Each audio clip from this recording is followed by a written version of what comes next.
Assalamu alaikum. Today I am present with a new video of boys grammar. I will teach you about boys. এখানে active ভয়েসের একটি structure রয়েছে। Active ভয়েসের স্ট্রাকচারটি হবে object হবে subject plus active verb plus subject হবে object plus বাক্যাংশ। এখানে একটা এক্সাম্পল লক্ষ্য করা যাচ্ছে। Football was played by the boys. এখানে ফুটবল সাবজেক্ট, ওয়াজ প্লেড হচ্ছে প্যাসিভ ভার্ব যেটাকে অ্যাক্টিভ করতে হবে, আর দ্য বয়েজ হচ্ছে অবজেক্ট। আমরা দ্য বয়েজ অবজেক্টকে সাবজেক্ট করে নিয়ে আসব। দ্য বয়েজ হলো অবজেক্ট, সাবজেক্ট হয়ে গেছে। ওয়াজ প্লেড এটা প্যাসিভ ভার্ব রয়েছে, অ্যাক্টিভ হবে প্লেড। ফুটবল রয়েছে সাবজেক্ট, তাকে অবজেক্ট করে দিব। এরপর আমরা স্ট্রাকচার অফ প্যাসিভ ভয়েস দেখতে পাচ্ছি। অবজেক্ট হবে subject plus passive verb plus by plus subject হবে অবজেক্ট প্লাস বাক্যাংশ। অনেক ক্ষেত্রে দেখা যায় অর্থের সৌন্দর্যের জন্য আমরা বাক্যাংশটাকে আগে বসিয়ে দিই। এখানে এ নাম্বার একটা উদাহরণ আমরা দেখতে পাচ্ছি। 1 নম্বর উদাহরণ এখানে লেখা আছে, we thanked him for his kindness. এখানে উই হচ্ছে সাবজেক্ট, থ্যাঙ্কড হচ্ছে ভার্ব টু, অবজেক্ট হচ্ছে হিম, ফর হিজ কাইন্ডনেস এটা এক্সটেনশন। তাহলে আমরা হিম তাকে সাবজেক্ট করব হি, থ্যাঙ্কড ভার্ব টু থাকায় আমরা এর প্যাসিভ করব ওয়াজ থ্যাঙ্কড, তারপর লিখব বাই আস, উই সাবজেক্ট আছে তারে অবজেক্ট করে দেব, আর ফর হিজ কাইন্ডনেস এটা বাক্যাংশ থাকবে। দ্বিতীয় একটা উদাহরণ দেখতে পাচ্ছি, Fariha did not finish the work timely. এখানে Fariha subject, did not finish হচ্ছে এটা অ্যাক্টিভ ভার্ব, দ্য ওয়ার্ক হচ্ছে অবজেক্ট, টাইমলি হচ্ছে বাক্যাংশ। দ্য ওয়ার্ক অবজেক্টকে আমরা সাবজেক্ট করে দিব, দ্য ওয়ার্ক। ডিড নট থাকে আমরা লিখব ওয়াজ নট। ফিনিশ তাকে একবার 3 করে দেব, ফিনিশড। টাইমলি অ্যাডভার্ব বলো বা বাক্যাংশ বলো, ওইটাকে আগে নিয়ে আসলাম, বাই ফারিহা। আরেকটা উদাহরণ আমরা নিচে লক্ষ্য করতে পাচ্ছি, 3 নম্বর। এখানে লেখা আছে, আই স হিম রিডিং, আমি তাকে পড়তে দেখলাম। হিম অবজেক্ট, তাকে সাবজেক্ট করে দেব হি, স ভার্ব টু রয়েছে, তার প্যাসিভ হবে ওয়াজ সিন, তারপর বাক্যাংশটা রিডিং দিয়ে দিব, তারপর বাই লিখব, আই সাবজেক্ট, তাকে অবজেক্ট করে দিব। এ পর্যায়ে আমরা শিখব subject object. He subject, object হবে হি।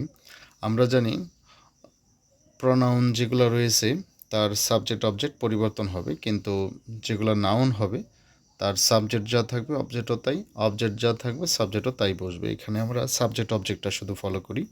হি প্রনাউন, এর অবজেক্ট হবে হিম।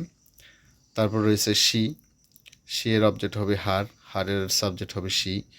মি এর সাবজেক্ট হবে আই, আই এর সাবজেক্ট অবজেক্ট হবে মি। ইউ এর সাবজেক্টও ইউ, অবজেক্টও you. It subject you, object you. তারপর আমরা দেখতে পাচ্ছি আস, আসের সাবজেক্ট উই, উই এর অবজেক্ট হবে আস। দে তার সাবজেক্ট হবে, দের অবজেক্ট হবে দ্যাম, দ্যামের সাবজেক্ট হবে দে। তবে রানা নাউন, এর অবজেক্ট যা সাবজেক্টও তাই। বাংলাদেশ নাউন, এর অবজেক্ট যা সাবজেক্টও তাই হবে। এখানে আমরা কিছু ভার্ব চেঞ্জ দেখতে পাচ্ছি।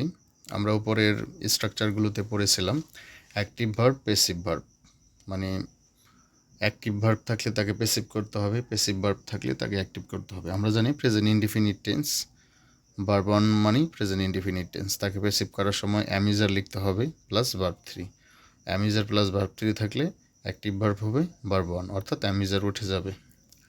পাস্ট ইনডিফিনিট টেন্স, ভার্ব 2 থাকলে আমরা জানি এটা পাস্ট ইনডিফিনিট টেন্স, প্যাসিভ হবে was were plus verb 3। Was were plus verb 3 থাকলে এর অ্যাক্টিভ হবে verb 2। Future indefinite tense, shall বা উইল প্লাস ভার্ব 1, প্যাসিভ হবে shall be will be plus verb 3, আর shall be will be plus verb 3 থাকলে active হবে shall will plus verb 1। Present indefinite tense negative, do not does not plus verb 1 থাকলে passive করার সময় অ্যাম not is not are not plus verb 3, am not is not are not plus verb 3 থাকলে do not does not verb 1। Past indefinite negative, did not plus verb 1 থাকলে passive করার সময় was not, were not plus verb 3, was not, were not verb 3 থাকলে did not plus verb 1।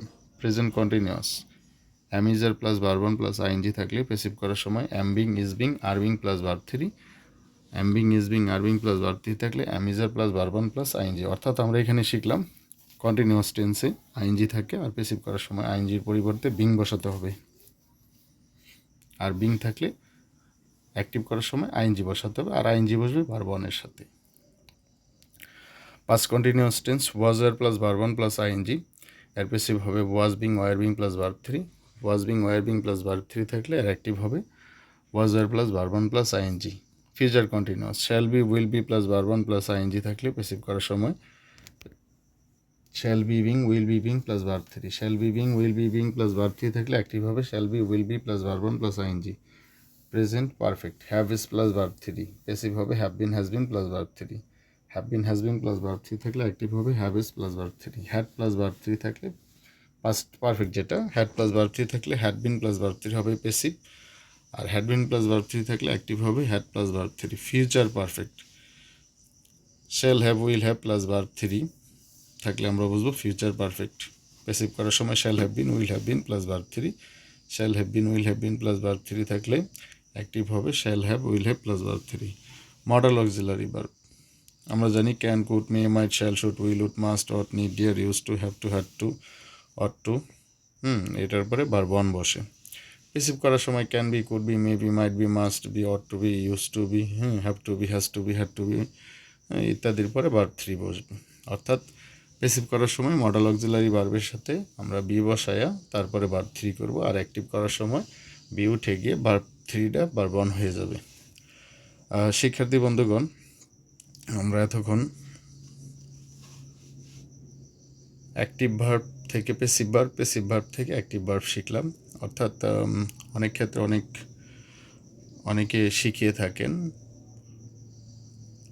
Tense ধরে ধরে, অর্থাৎ সাবজেক্টকে object, অবজেক্টকে subject, তারপরে verb পরিবর্তন করে অনেক ঝামেলা হয়ে যায়। সেই ক্ষেত্রে আমরা তো জানি প্যাসিভের, অ্যাক্টিভ প্যাসিভের কাজটাই হচ্ছে, অ্যাক্টিভ করি বা প্যাসিভ করি যাই করি না কেন এর কাজটাই হচ্ছে অবজেক্টকে করতে হবে সাবজেক্ট, সাবজেক্টকে করতে হবে অবজেক্ট। এটা আমরা সবসময় জেনেই থাকি।